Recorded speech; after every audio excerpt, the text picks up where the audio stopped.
Monsieur Kelly, vous vous êtes fait mal. Oh, Betty, je viens de buter contre le piano. Mais au fait, d'où sort ce piano? Qu'est-ce que cet engin fait ici? C'est Hector. Hector? Mon piano Hector. Pourrais-je savoir d'où il vient? De Walgett, tout comme moi. Oh, mais ça je comprends. Mais comment est-il arrivé ici? A-t-il des pouvoirs surnaturels pour vous suivre partout où vous allez? Des déménageurs l'ont apporté ce matin. Et comment ça, des déménageurs? 2 hommes en camionnette. Ils ont dit qu'ils venaient de Walgett. Si je comprends bien, 2 inconnus sont entrés ici avec un piano tout aussi inconnu. Il n'est pas inconnu. Betty le connaît. Évidemment, mais tu leur as dit de le mettre au milieu du séjour. Tu l'aurais préféré sur un arbre, peut-être? C'est très drôle. Tu crois que cette maison est un garde-meuble? Vous avez bien d'autres surprises pour le petit déjeuner. Par exemple, une caisse de fusil d'assaut. Ou alors un rocking chair à la place du siège des toilettes. Vous avez peut-être aussi mis une machine à traire dans la buanderie. Oh, qu'est-ce que tu vas chercher là? Nous n'avons jamais eu de machine à traire à Walgett. D'abord, ça n'aurait pas plu à Alphonse, il préférait Hector. Qui est Alphonse? Qui est Hector? Ça intéresse qui? Alphonse, c'est le taureau de mon père. Je lui jouais souvent des airs romantiques avec Hector. Ça le rendait doux comme un agneau. Ah, Hector, c'est votre piano. Mais Et pourquoi Hector? c'est en souvenir d'un très célèbre musicien. Hector Berlioz. Non, Hector Crawford. C'est lui qui dirigeait tous les ans la fanfare à la fête du village. Tous les enfants étaient fous de lui. Une fois, il a même cassé la cheville de mon père. Hector Crawford? Non, Alphonse. Oh, ça a rendu papa fou furieux. Il hurlait. Betty, cours me chercher la pétoire de grand-père dans le hangar. Je m'en vais truffer de plomb la panse de cette satanée bestiole. Vous n'êtes pas bien gentil. Dis, papa, c'est à qui ce beau piano? À notre chère et tendre Betty. Je peux en jouer, Betty? Bien sûr, ma chérie. Laisse cet engin. S'il te plaît. Tu pourras en jouer quand je ne serai pas là. Mais tu es toujours là. Moi, oui, mais pas le piano. Betty va l'emporter dès qu'elle aura déménagé. Monsieur Kelly, laissez-la. La musique adoucit les mœurs. Ma prof de chant dit que la musique excite les sens. Je crois que même une corne de brume exciterait les sens de ton excellente professeure de chant. Bonjour, monsieur Kelly. Salut, Nudge. Je parie que tu as faim. Tu as vu, Nudge, on a un piano. Ah oui? Et il est à qui? Ça intéresse qui? Il est à moi. Comment l'appelez-vous? Elle l'appelle Hector. Non, c'est chouette, comme nom le mien, c'est Tom. Tom Jones? Non, Tom Piano. Ah, dites-moi que je rêve. J'ai fait la connaissance de 2 pianos ce matin, il n'est que 8h15. Quoi? Déjà cette heure-là? Dépêchez-vous, vous allez rater le bus. Allez, vite, secouez-vous un peu. Au revoir, Betty. Jenny, Bonne n'oublie pas ton journée, sac. les enfants. Au revoir, monsieur Kelly. Salut les filles. Au revoir, Nudge. À ce soir, Simon. Ça intéresse qui?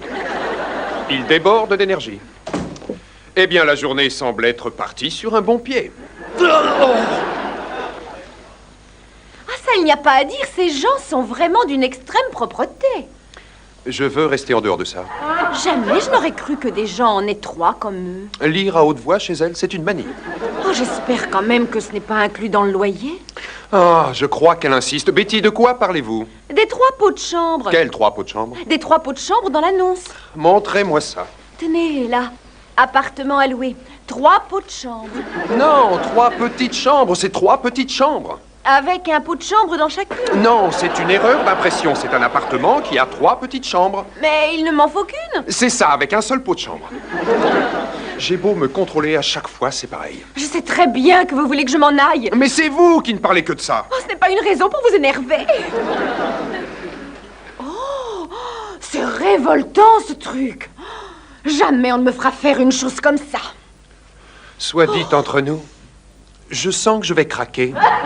Betty, que vous arrive-t-il encore? En aucun cas on ne me forcera à partager une baignoire avec un locataire quel qu'il soit. Oh, Betty, où avez-vous encore été chercher cette histoire? Tenez, lisez, ils disent que je dois partager mon bain avec le locataire. Non, non, non, c'est la salle de bain que vous devez partager. Mais ce n'est pas ce qu'ils disent. Mais c'est ce qu'ils veulent dire. Je n'ai pas partagé ma baignoire depuis mon enfance. Ah oui, avec qui? Terry. Papa nous baignait toujours ensemble. Terry, c'est votre frère? Non, c'était le kangourou de mon père. Oh, des fois, mon père me grondait et il disait « Si tu continues à mettre de l'eau partout, je vais te botter l'arrière-train, ma petite Betty. » Jamais il n'a dit ça à Terry, par contre. Assez, Betty, on reparlera de kangourou plus tard. Lâchez ce journal, on a du travail. Mais c'est vous qui voulez que je déménage. Bien sûr, je le sais, mais finissez votre travail. Bon, d'accord.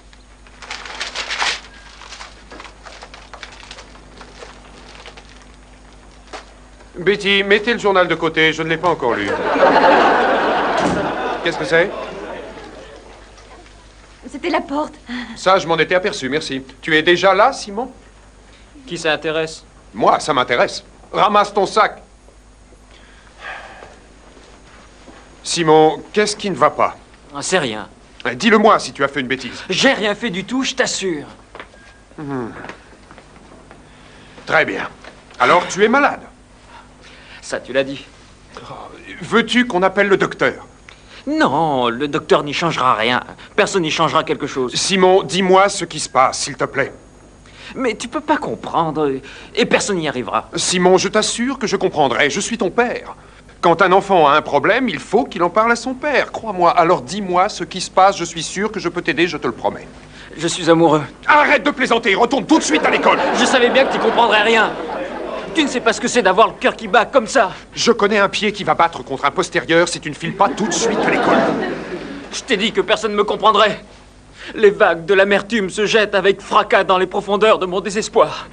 Pendant que je suis seul et impuissant. Sans personne pour me tenir la main. Qu'est-ce que tu racontes? Rien, c'est la poésie. J'en avais l'impression. Qu'est-ce qu'il a, Simon? Il est bizarre. Tu as trouvé, toi aussi? Je suis allée lui emprunter un dictionnaire. Il était assis sur son lit et récitait des drôles de choses. Quel genre de choses? Eh bien, il disait que personne ne lui tenait la main. Qu'est-ce qu'il a? Ne t'inquiète pas pour lui, Debbie, c'est le vertige de l'amour. Il est amoureux? Eh oui. Et pas de lui-même? Eh non. Oh, je vais dire ça à Tiffany. Oh non, je t'en prie, ma chérie, ne téléphone pas à Tiffany, elle va le répéter à tout le monde et Simon sera très vexé. Si ça pouvait le faire atterrir. Eh, Tiff, tu sais pas? Simon est amoureux. C'est beau, une famille unie, vous ne trouvez pas? Oh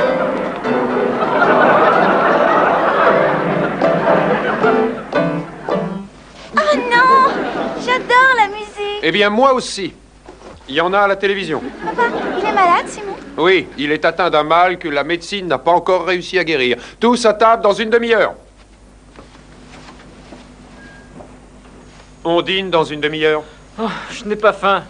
Simon, tu ne vas pas te laisser mourir de faim. Tu sais, l'amour et l'eau fraîche. On déteste la nourriture dans des moments pareils. Tu sais jouer cet air-là? Ah, ça fait des années. Tu sais, il y a des tas de choses sur moi que tu ignores. À vrai dire, je suis même certain que je pourrais résoudre ton problème. Oh, écoute, il s'agit d'amour. Je ne crois pas que ce soit dans tes cordes. Ne t'inquiète pas pour ça, raconte-moi. Eh bien, elle est si merveilleuse. Je suis sûr que c'est une merveille. Elle est d'une telle gentillesse. Je suis sûr qu'elle est très gentille. Oh, c'est sans aucun doute la plus belle femme qu'il y ait au monde. Ça aussi, j'en suis persuadé. Oh, mais tu sais, elle n'est pas tout à fait franche avec moi et j'en ai le cœur brisé. Elle sort avec quelqu'un d'autre. Ah, elle dort avec quelqu'un d'autre. Hein? Qui ça? Bah, avec son mari. Quoi? Tu fréquentes une femme mariée? Mon professeur d'anglais. Tu fréquentes ton professeur d'anglais qui est une femme mariée? C'est ça qui est gênant. Ce sera gênant pour elle quand je lui aurai parlé. Je t'en supplie, papa, ne lui dis rien. Donne-moi son nom, je vais lui apprendre, moi, à vouloir débaucher mon fils. Oh, ne lui en parle pas, elle ne le sait pas encore. Tu veux dire qu'elle ignore que tu es fou d'elle? Bah, je lui ai pas dit. J'ai bien cru un moment que c'était sérieux. Papa, je lui ai écrit un poème, donne-moi ton avis. Ce papier est très joli. Vas-y, lis-le. Tu ne vas pas rire, hein? Non, pas du tout. C'est promis? C'est promis. Alors j'y vais.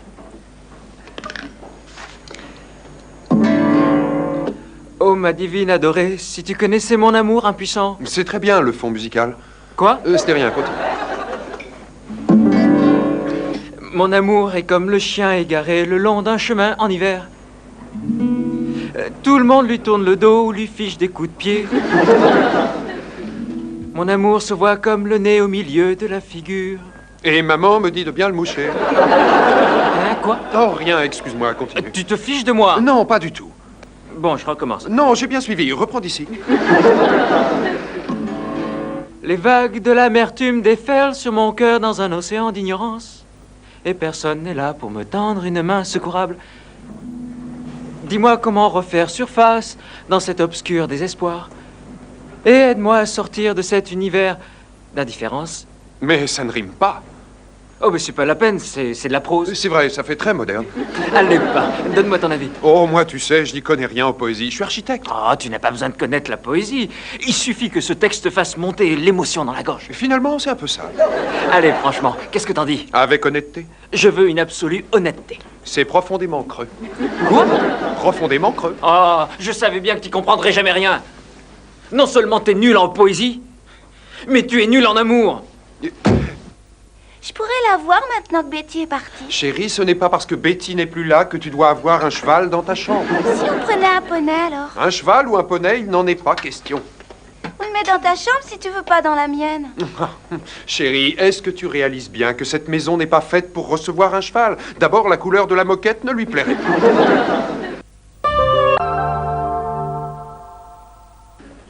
Simon, viens m'aider, s'il te plaît. Tu entends? Eh, dis, tu es sourd ou quoi? 1, 2, 3, tu me reçois? Qu'est-ce qu'il a encore? Il ne dit plus un mot, monsieur Kelly. Ça, je m'en aperçois. Je pourrais savoir pourquoi. Je crois qu'il a fait vœu de silence. Est-ce qu'il t'a dit en quel honneur? Il dit qu'il n'est pas en état de parler. Je ne dis pas le contraire, mais pourquoi ce vœu de silence? J'en suis pas si sûr et il m'en a pas parlé. Mais je crois que c'est parce qu'il est amoureux. Oh non, il nous remet ça? Je crois qu'il n'a aucune compréhension de la part de son entourage. Simon, je te prie de bien vouloir arrêter ces imbécilités tout de suite. Qu'est-ce que c'est? Je crois que c'est un poème. Quoi? Simon a écrit un poème? Oui. Attendez, je vous le lis. Je veux abandonner mes études d'ingénieur pour me consacrer à la poésie. Ça devient très grave. N'exagère pas, Debbie. Mais papa, c'est terrifiant. Tu veux faire une carrière de poète, c'est ça? Dans de bonnes conditions? Et combien penses-tu gagner avec tes chefs-d'œuvre? Debbie! Écoute, papa, le dernier poème qu'il a fait à l'école commençait ainsi. Un jeune homme natif de Belgrave dépouilla les morts... Déborah! Jetons un œil sur celui-là. Ah, qu'est-ce que je disais? Il s'intitule « Au jeune homme natif de Shastwood ». Il ne s'est pas amélioré. Écoute ça. Un jeune homme natif de Shastwood, d'amour lentement, se languissait. L'objet de ses ardeurs lui enseignait l'anglais, mais à son feu dévorant, rien ne comprenait. Ah, c'est terrible. Je vais lire ça à Tiffany. Tu ne liras rien à Tiffany! Il est guéri! Rends-moi ça! Donne-moi ça ou je te casse le bras! Oh, Déborah, donne-moi ce poème! Descends de la table! C'est agréable de voir que les choses redeviennent normales.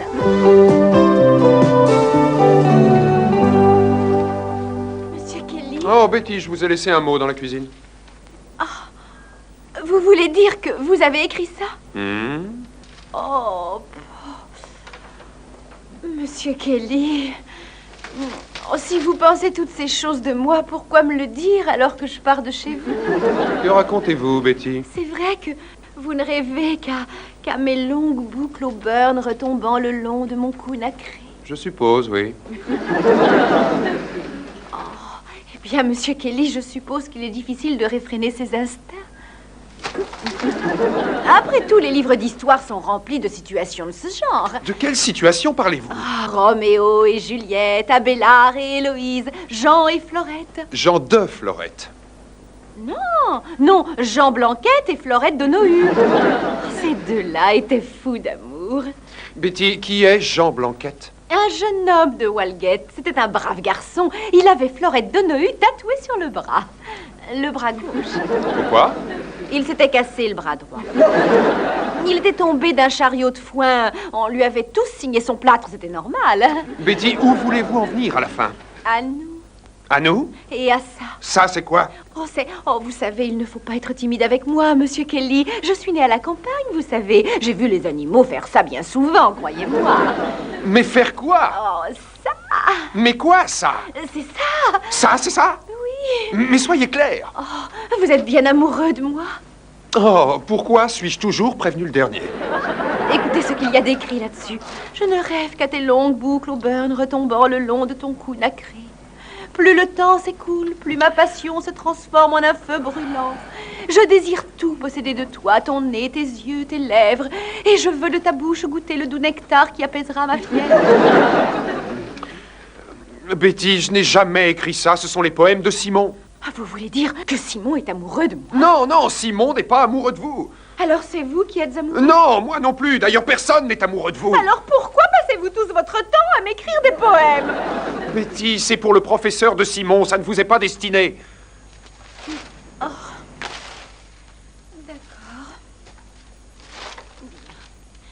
Monsieur Kelly, puis-je me permettre de vous dire une dernière chose? Oui, Betty. Ce que vous faites n'est pas bien. Qu'est-ce qui n'est pas bien? Vous ne devriez pas écrire des choses aussi grivoises au professeur de votre fils. Je suis heureux de voir que tu vas mieux. Oh, comme tu le dis toi-même, le temps efface bien des choses. Ça a quand même pris une journée entière. Je te l'avais dit que ça passerait, j'avais tout compris. Avec tout le respect que je te dois, en ce qui concerne l'amour, je crois que tu n'y comprends rien du tout. Ça, je n'en sais rien, mais même Betty n'y comprenait rien. Elle ne devait pas passer ce soir? Ah oui, c'est vrai, elle avait dit qu'il ne lui fallait que 2 jours pour s'installer. Alors on va abandonner ce calme réparateur pour déguster une bonne pâtisserie. Tiens, laisse ça, sale goinfre. Alors, Betty, votre nouvel appartement vous plaît? Oh, je vous remercie beaucoup, tous les 5. Je vous ai apporté ce gâteau. C'est une surprise. C'est votre œuvre? Oh, bah, j'ai fait très attention. Ça y est, Betty, on peut souffler la bougie? Attends, Oh, Betty! c'est plus hygiénique comme ça. Joyeux anniversaire. Chérie, ce n'est pas un anniversaire, c'est un dîner d'adieu. Qu'est-ce qu'on chante pour un dîner d'adieu? Ce n'est qu'un au revoir. Tu peux nous jouer quelque chose au piano? Oh, je peux jouer, Monsieur Kelly? Pourquoi pas? Oui, bien sûr. Merci beaucoup. Ça ne peut pas être pire que les poésies de Simon. Pourquoi ne jouez-vous pas un air folklorique de Walgate? J'aurais dû préparer les boules quies. Paré, Hector. Je vais vous interpréter l'air que Madame Thumb dansait avec ses 9 gracieuses filles à la fête annuelle. Je commence par là. On dirait qu'elle se sert de sa machine à écrire.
Je n'avais pas joué ça depuis des années. C'était très joli, Betty. Oh, merci.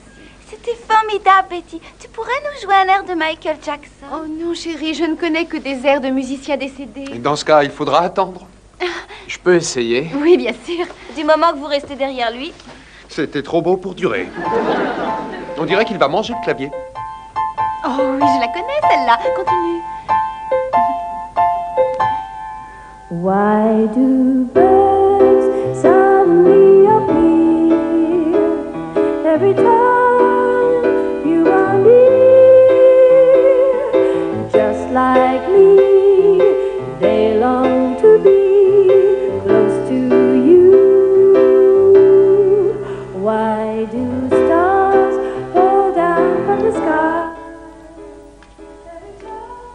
Qu'est-ce qu'il y a? Ça va pas? Oh, ce n'est rien. Allez, pas, raconte-moi. Tu ne peux pas comprendre, Simon. Oh, c'est cette chanson.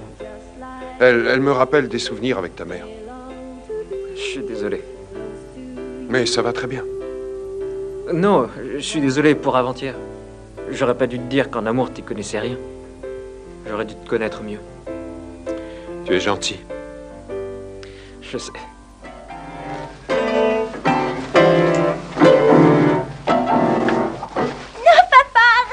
Remercie le Seigneur que ce piano parte demain. Dis, papa, Oui. je peux toujours pas avoir un cheval? Non. Je pourrais avoir un piano alors? Non. Sois gentil, ça mange pas beaucoup.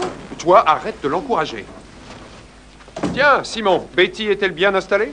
Tu aurais vu cet ange. Quel ange?